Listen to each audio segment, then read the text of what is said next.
To put it in Hegelian terms, the problem with friendship is that you want someone who is very similar to you, but you also want someone in which you have nothing in common. But simultaneously, you want neither.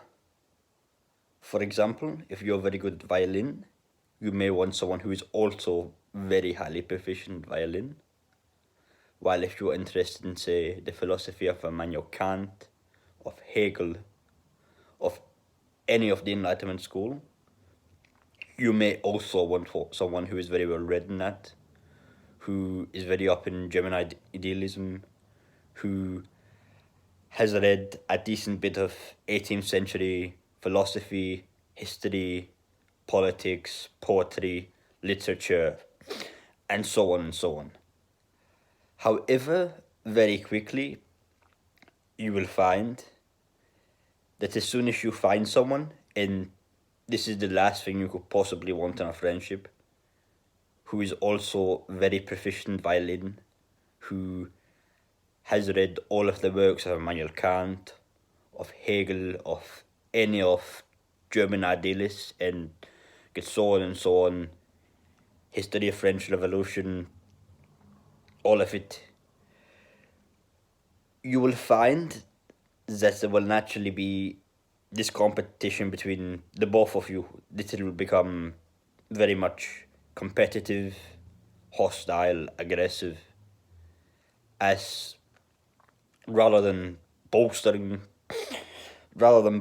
each other, you will find this competitive nature, and out of that, one shall naturally be the inferior and the superior.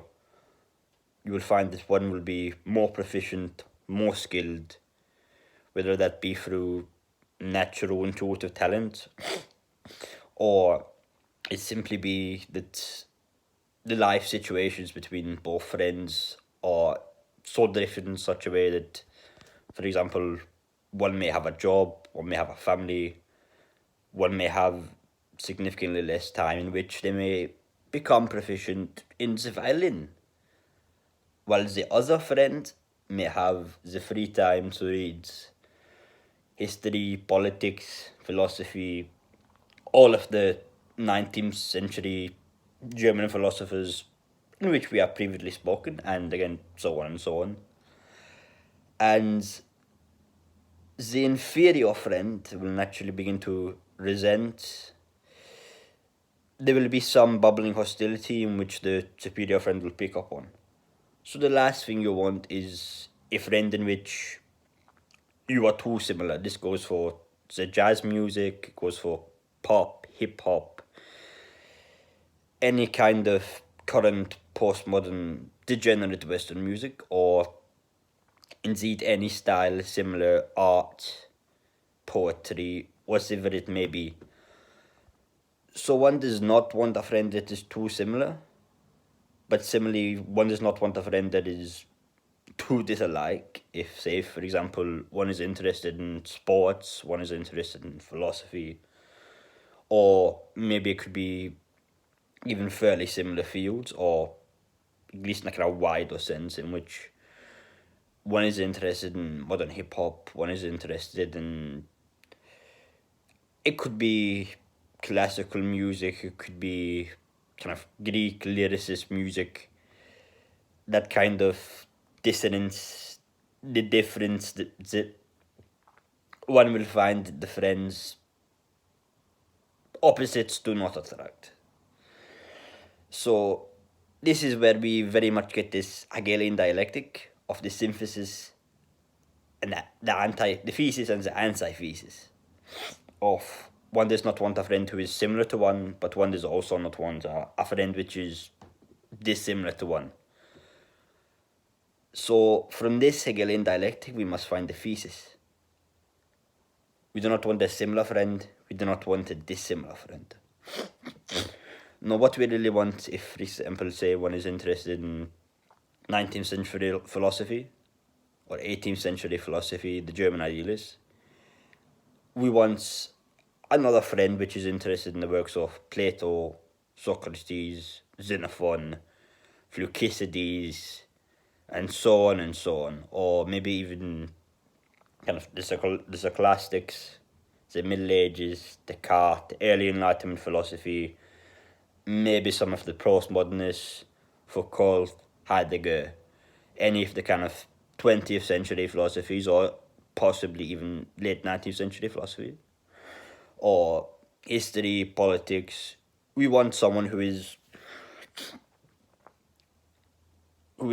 disalike in having no interest in Kant, no interest in 19th century philosophy, but who can also bring the other perspectives to the table, in which case both friends, while working in similar fields, shall not be competing with one another, but should rather be bringing something to the table.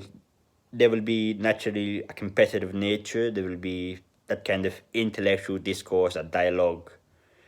But because each friend is competing in different fields, even if they are competing with one another, they do not butt heads, they do not argue, they do not debate in this more aggressive sense. Rather, things are much more amicable. And for example, in the same way that someone does not want a friend who is proficient in violin, because if you have two friends who are playing violin who are very proficient, they should simply play over one another. There should be this aggression, this hostility between the two friends. Rather, if one plays violin and one is very proficient in violin, one wants a friend who plays the piano, or the cello, or the harp, or the lyre, or any other kind of very classical Western instrument, so that a kind of harmony, a synthesis may be found. So one does not want the similar friend, the thesis. One does not want to be the proficient violin player playing against another proficient violin player.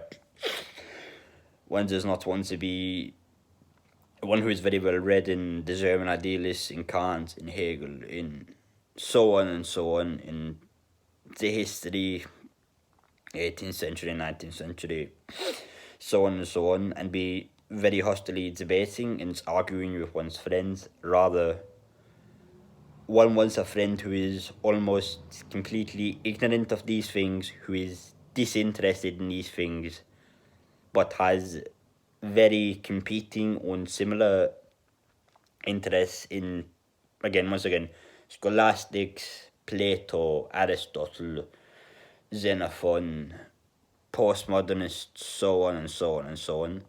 And that by having these interests, one will find that the violin player very much encourages and bolsters their friend playing the piano, that they will try to impress one another, compete with one another, show off to one another.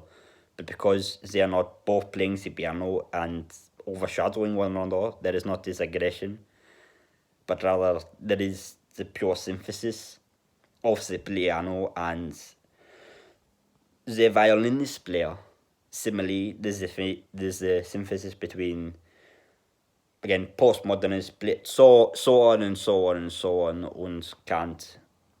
And this is exactly the ideal friendship, the Hegelian dialectic of friendship. The synthesis, one does not want a friend which is too similar to one. One does not want the friend which is dissimilar, which is, to say, the antithesis. Rather, one doesn't want the thesis, the antithesis. One wants the synthesis. One wants the piano to the violin. One wants the Descartes, the Xenophon, the Foucault, so they are Kant. And this is the Hegelian dialectic of friendship.